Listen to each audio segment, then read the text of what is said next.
Welcome to ODU home versus Florida Atlantic pregame show. My name is Jalen Brinson, And I'm Romello Styles. and this is our first Conference USA matchup here for ODU this year. And after coming off two ACC opponents, hopefully we hope to see what ODU continue start off with the year on winning 2-0. You think Melo, this game could be a breeze for ODU or? It could, but ODU's that weird team that is like if they show up, they can win, but if they relax a little bit, thinking they already got the game won, then they'll lose. They're one of those teams. It's like that medium level barrier team.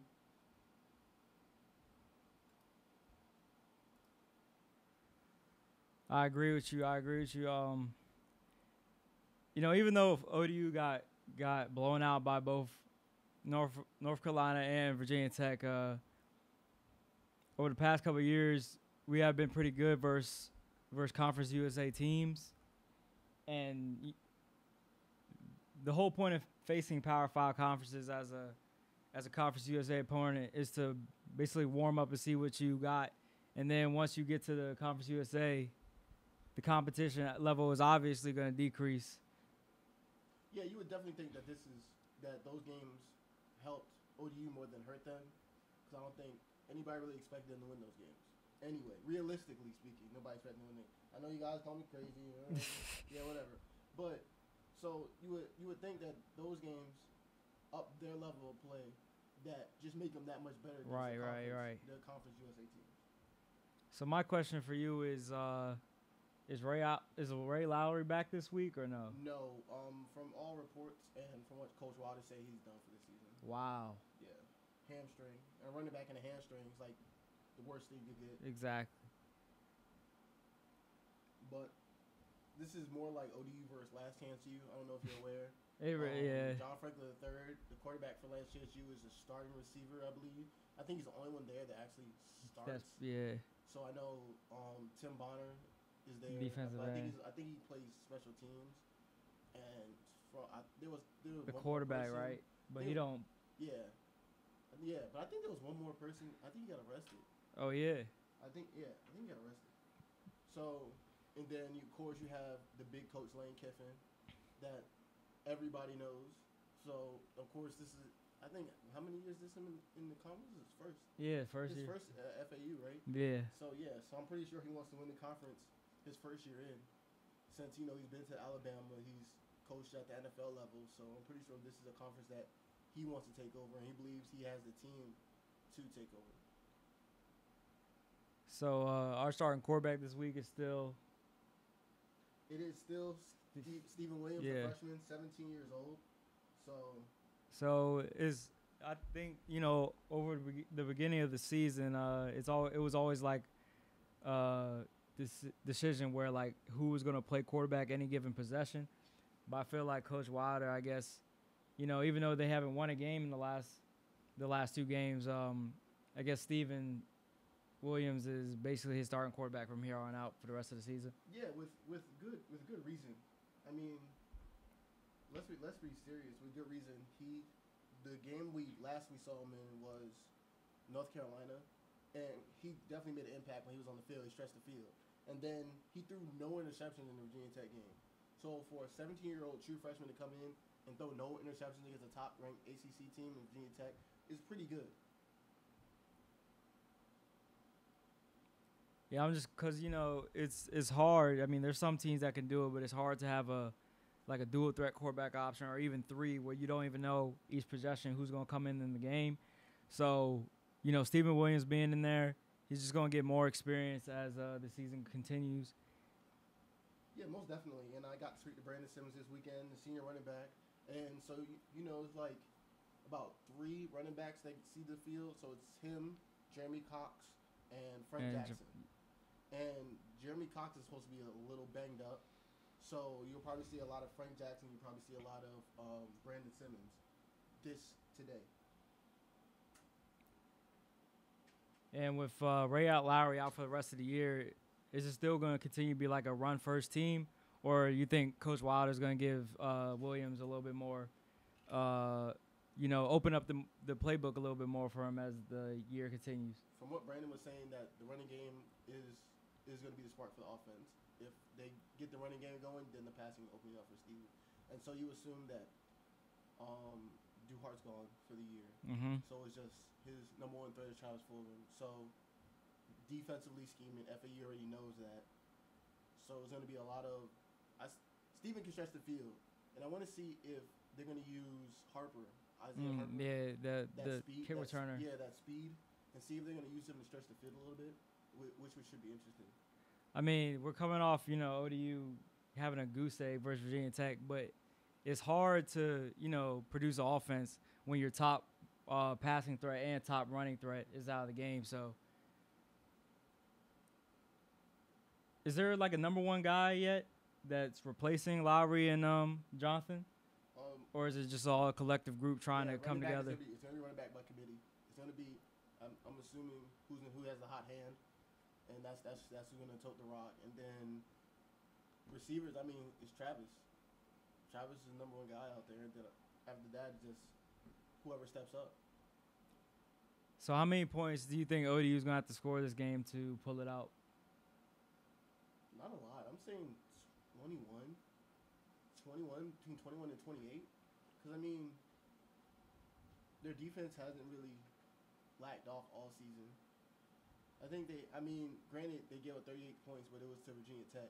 And then looking at the highlights, they definitely it looked like they made plays that probably. I mean, it was like a Hail Mary type play that looked like it was stupid. It bounced off Cam Phillips' chest and they caught it in the end zone. So I mean, so a lot of unlucky breaks for most. Which you usually have unlucky breaks when you're playing up on a team like that. A lot of things just are not gonna go your way.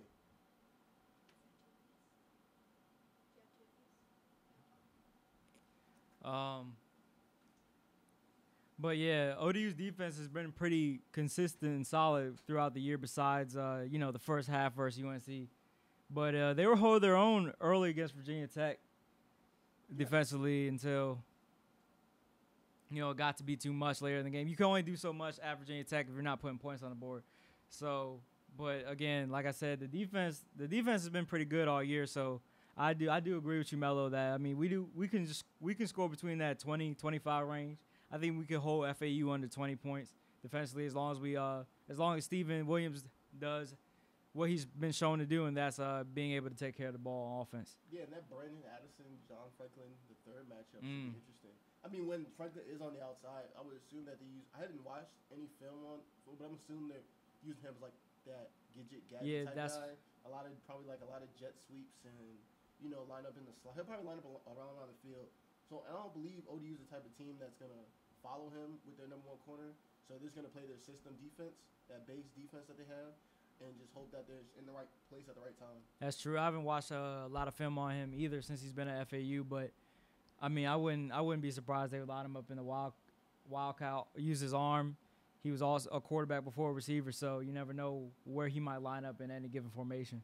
Now, I did see him at Auburn, and he's one of those players, like, he gets angle on you, he's gone.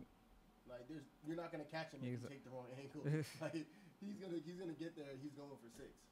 So, I mean, it's gonna take a lot for ODU to make sure they got to be disciplined. So I'm saying, something like that. So they might be gadget plays that they throw him in the backfield on a wildcat, throw him in a read option situation, line him up in the slot, line him up in the backfield, like in motion, all types of things you could do with a player like that.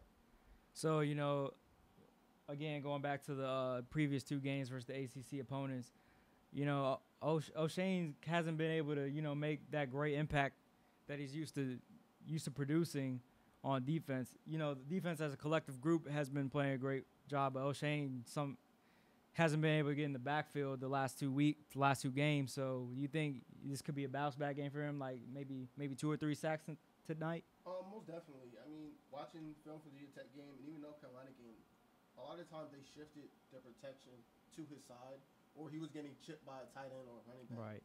So, I mean, that's somebody that you would think going in that they don't want to let change the game. Mm-hmm. But, I mean, the defensive line with, like, Jackson and Rotimi, they have a lot of threats just in the front 7 alone. And when they bring the blitz, they have the linebackers to get there. So I mean, even if O'Shane doesn't have that big game that we're expecting, he still makes an impact just him being on the field. Exactly. It a lot of times, it's defensive line is like receivers. Once a lot of times when a top receiver, top DN is getting like double teamed to check, it leaves it open for the rest of the line or the rest of the receivers to get open, or in this case for the rest of the D line to get to the quarterback because they're facing less offensive protection on their side of the defense.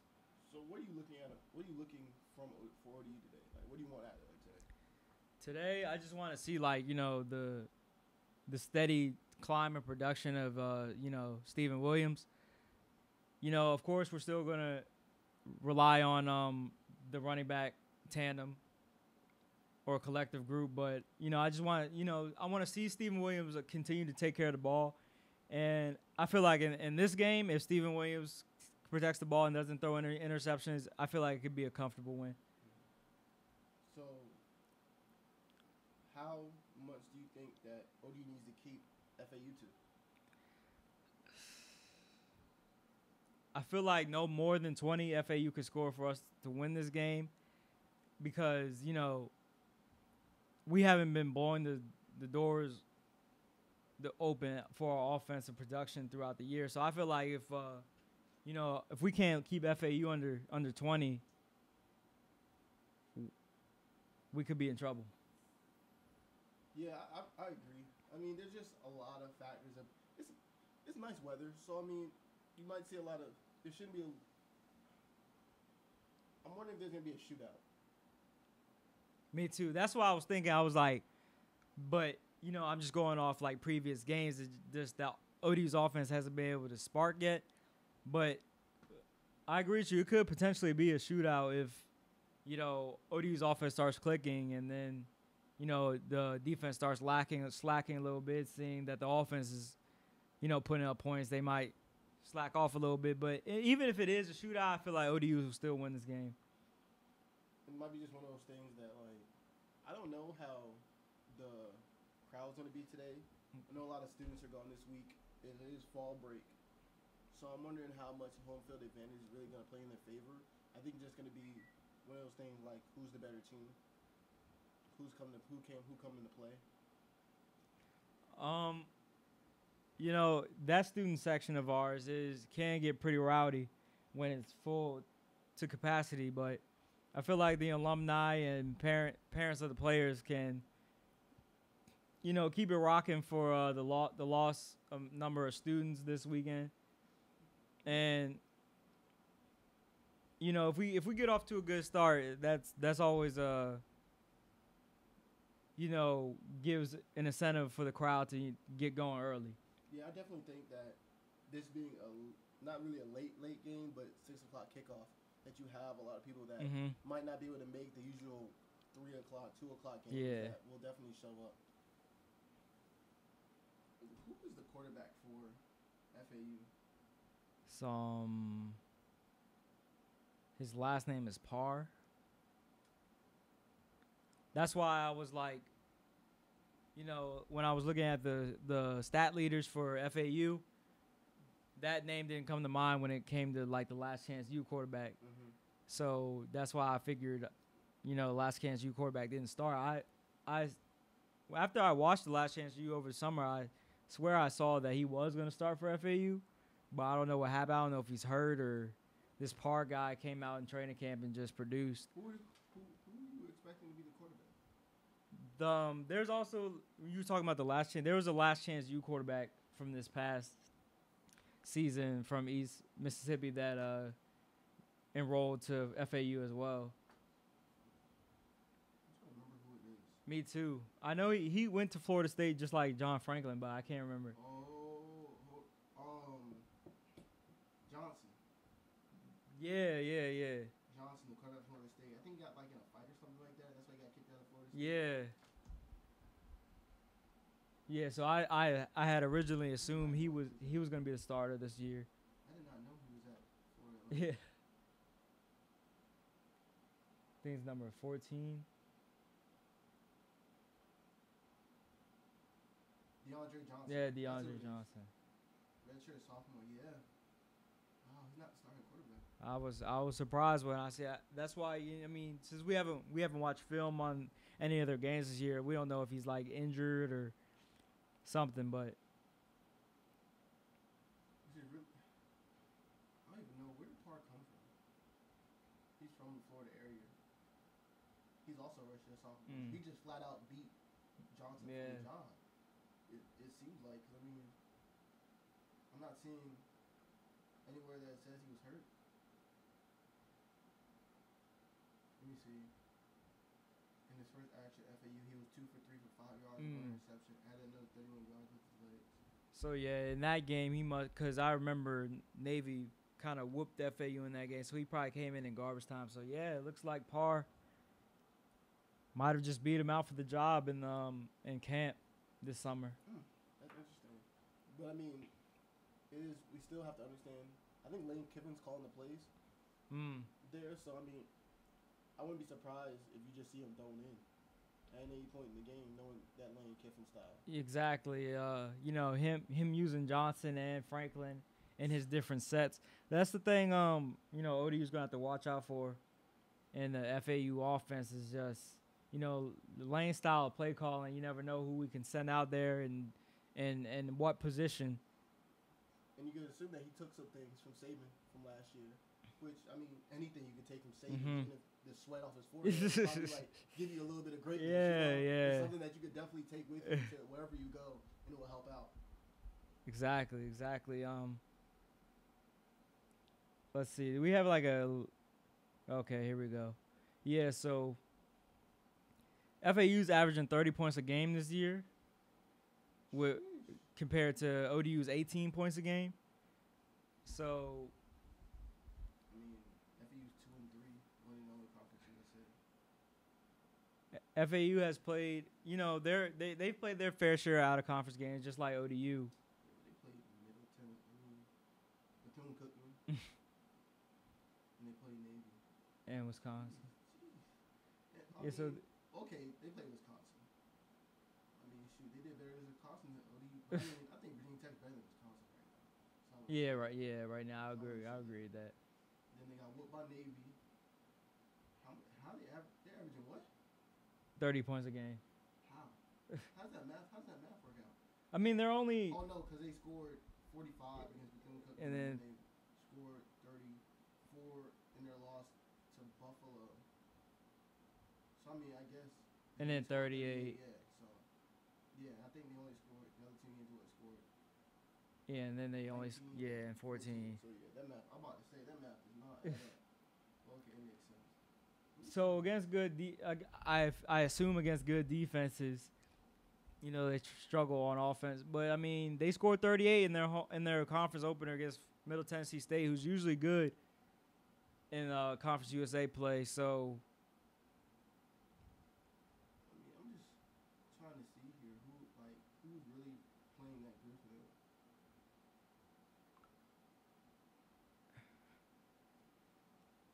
Driscoll, that sounds familiar. Driscoll's at FAU. Yeah, that sounds familiar. Isn't he from Florida? Didn't he go to Florida? Yeah, he did go to Florida. 0-1 winning. This is last year. We got K-State and everybody up here. What did he do against? So he played last year. Well, he got in the game last year when they played ODU. He was 0 for 1. Nothing really that fancy. I'm assuming they don't have up here the stats from this year. Because I really want to know what had John Franklin III done. Yeah, I want to know like John Franklin III stats as well, because I remember in August I was seeing, you know, he was gonna switch to receiver at Auburn and to get more playing time, and then like a week later, he said he was transferring to FAU like 2 weeks before the first start of college football season. So yeah, he couldn't make the cut at quarterback. I watched him play, and like he was dynamic, but he just like was looking to be dynamic more than looking to play quarterback. Yeah. And I'm at a big program like Auburn. Yes, they love dynamic quarterbacks, i.e. Cam Newton. Yeah. But if you can't play quarterback, then Gus Malzahn doesn't want you. I mean, I'm pretty sure that was. I think it was like the third string quarterback. Yeah, at that point. I mean, I think they played all three quarterbacks last year too. Yes. So if he didn't really make the cut, I don't know. I don't know what to tell you. Yeah, it's not like he didn't get a shot either. Like, I mean, like you said, they had a 3 quarterback system last year. So I mean, if he really wanted the job, he could. He had multiple chances. So I'm looking at their game against Middle Tennessee, and Driscoll's their starting quarterback. So. Is this guy from Florida? Yeah, I believe so.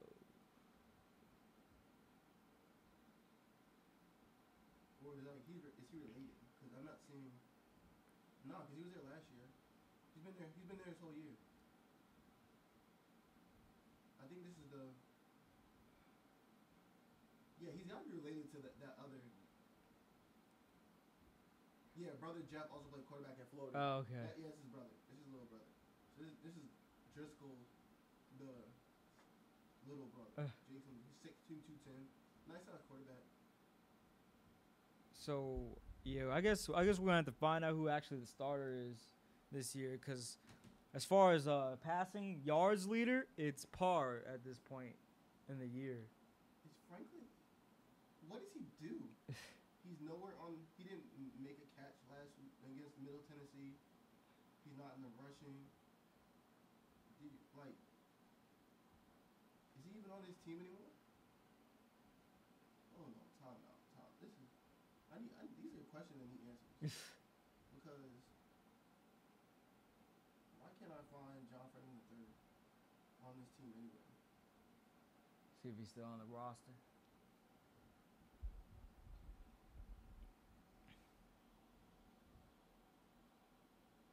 I'm sorry, y'all. This is something that I have to find out. Because you would assume, coming from Auburn, that he would see the field.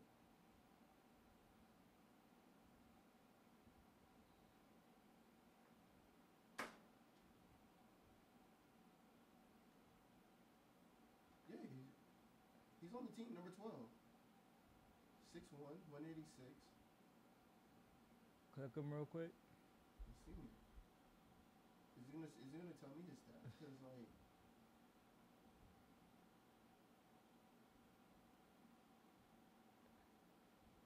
Said he played a role in the Wisconsin game.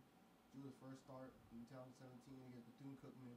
He had 2 catches for 12 yards and had a carry for 18.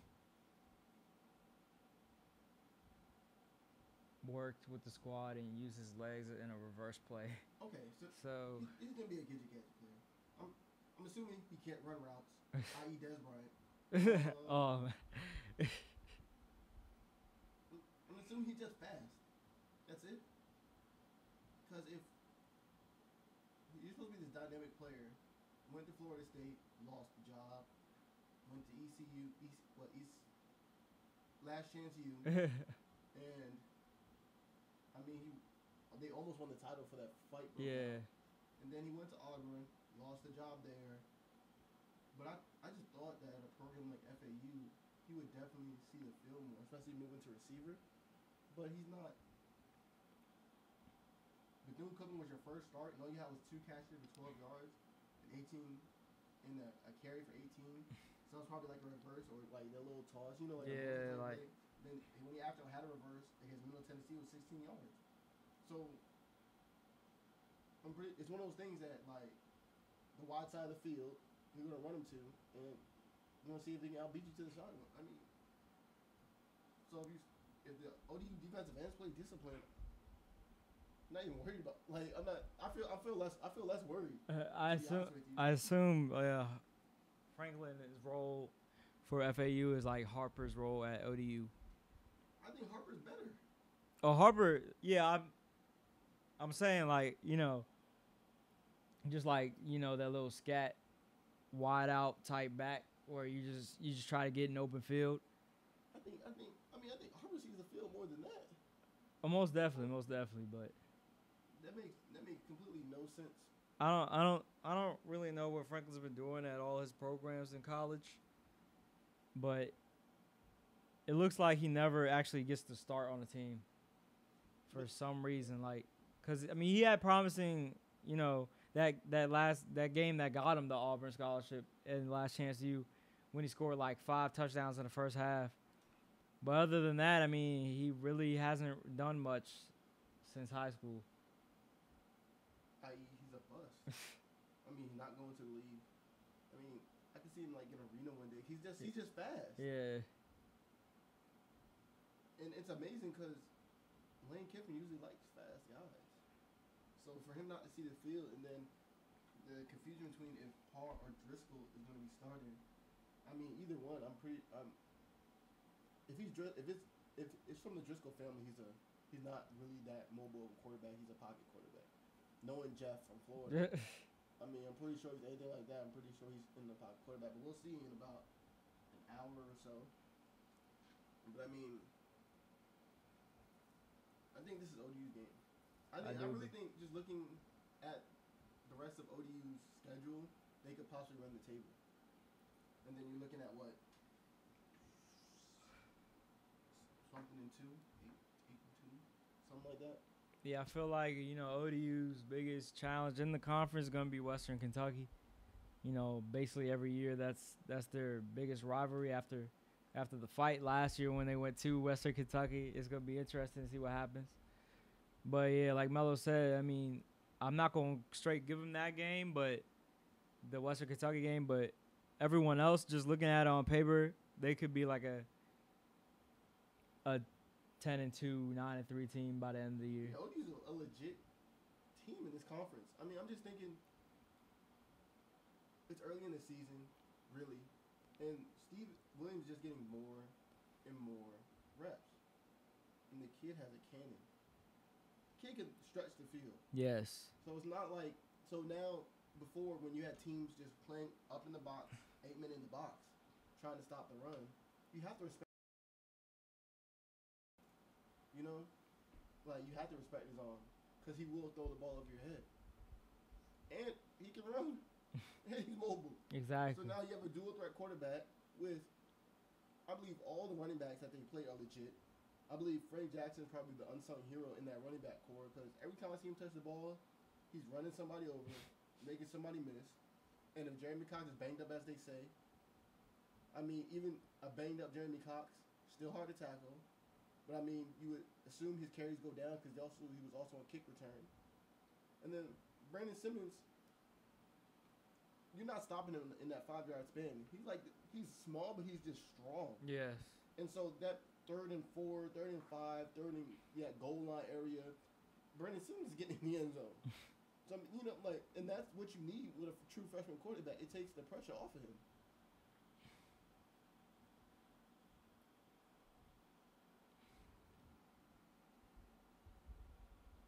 So you want to go ahead and make a prediction in this game and score? 28-21 ODU. I got I'm gonna say 28-24 ODU. I feel like ODU is gonna have to score like in the 4th quarter, touchdown. They'll be down 21-24, and then they'll end up winning the game on a touchdown, 28-24. Somewhere, ODU's going to win between that 30 and 20 range, score-wise. Well, definitely. And I'm just about to get all the way off topic here because there's only the 2 of us in here. So, I'm going to talk some other college football. UVA, yeah, most definitely. UVA won their game earlier. UVA, the surprise of the year. I almost consider UVA to be the worst college football team in Virginia after the last couple of years. I agree because that offense used to drive me crazy. Shout out to Ken Blaney who had a pick 6 from the 757 area. The U is playing Florida State right now. They're up. Florida State's up 3-0. TCU is up 7-3 against West Virginia. Notre Dame is on top of North Carolina early in the 2nd quarter, 14-0.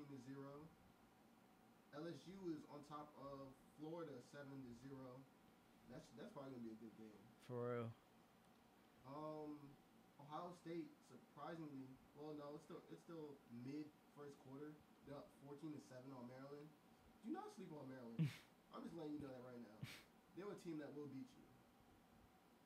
USC is on top of Oregon State 14-0 late in the first quarter. And, of course, if you did not know, Clemson beat the brakes off of Wake Forest 28-14. Saquon Barkley, I think, almost solidified his Heisman Yeah. race. When they defeated Northwestern 31-7. Auburn beat Ole Miss 44-23.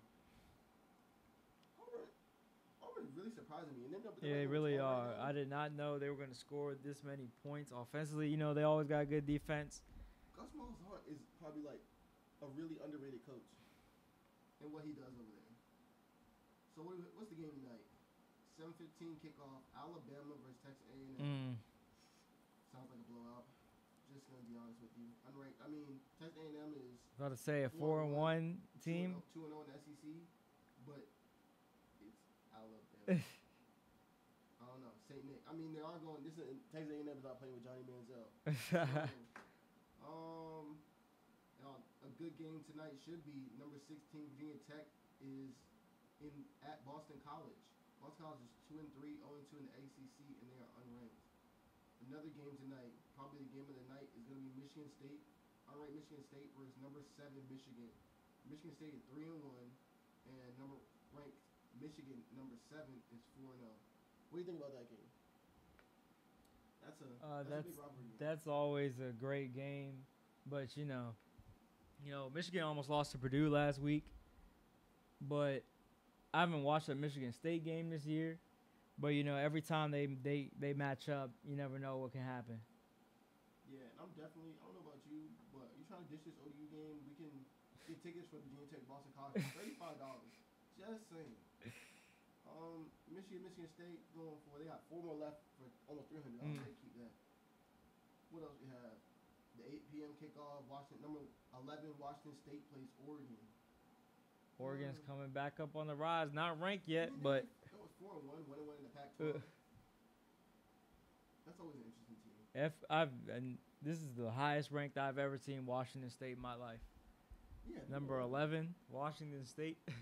Where's Washington? Weren't they elite? Oh, okay. They're number 6. Okay. They're number 6, and they're playing. They have the late game tonight, of course, that West Coast time. Yeah. So they're playing Cal. Cal's 3-2, 0-2 in the Pac-12. That's still. I feel like those games still always get real like chippy, and you just never know. Exactly. Now, I won't be surprised you have like a lot of upsets today, but don't think St. Nick's getting upset today. I'm just saying.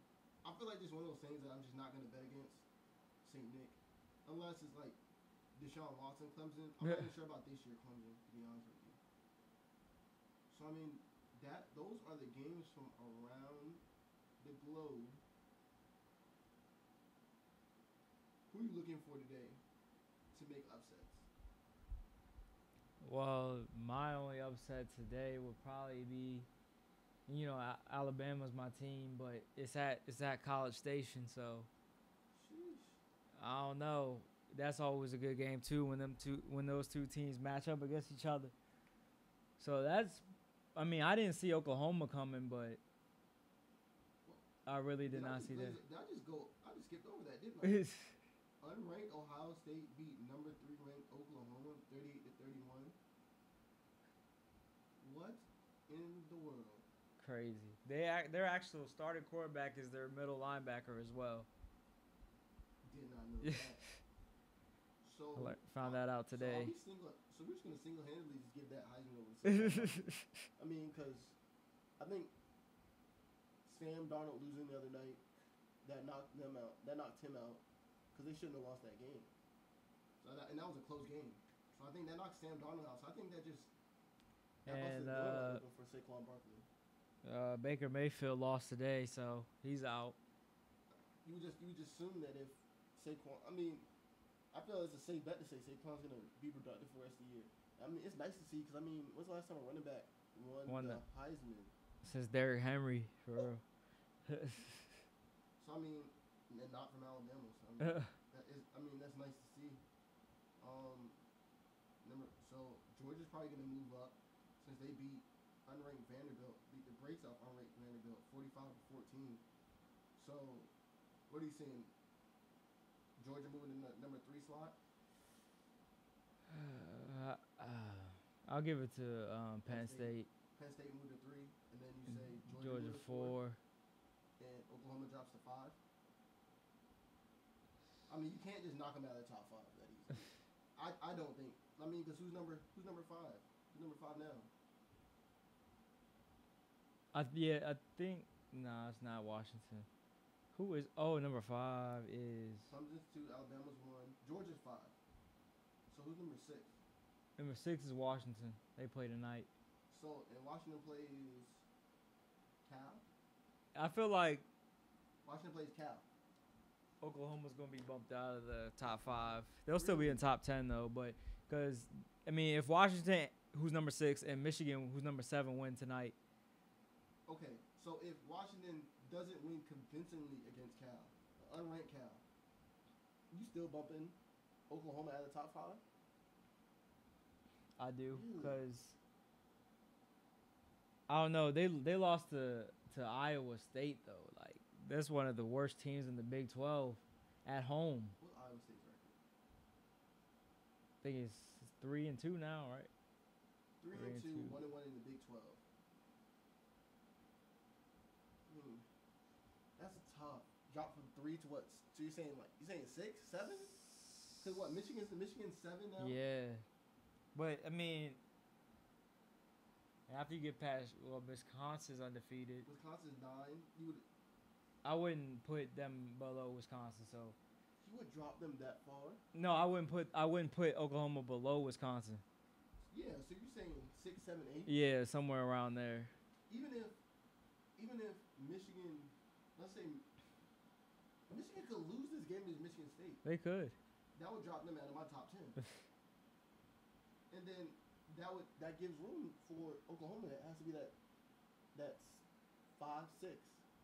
I can't just see them dropping out of the top 5 like that. That's hard for me to believe. And I don't think the committee's gonna do that because they love them some information.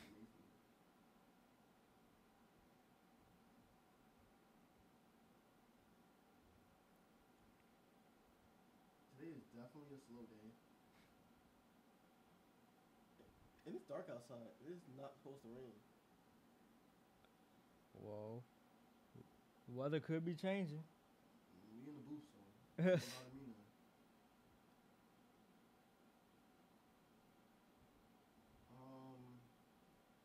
What time is it? It is 4:41. Yeah, so Guess we can. I don't have any more topics. We didn't get any questions this week. No questions, and only being the two of us, we only have 2 perspectives on the game this week. Yeah. So, 41-minute show, still pretty productive. We're gonna go ahead and call the pregame show for here, but make sure you tune into our live broadcast. Me or Mello probably gonna put it on one of our social media accounts. Yeah, we're gonna try a little fun up there. Hopefully they make this game interesting. For real. So we have something nice to talk about. But that was the FAU at ODU pregame show. My name is Jalen Brinson. And my name's Ramel Styles, and if you don't remember anything else.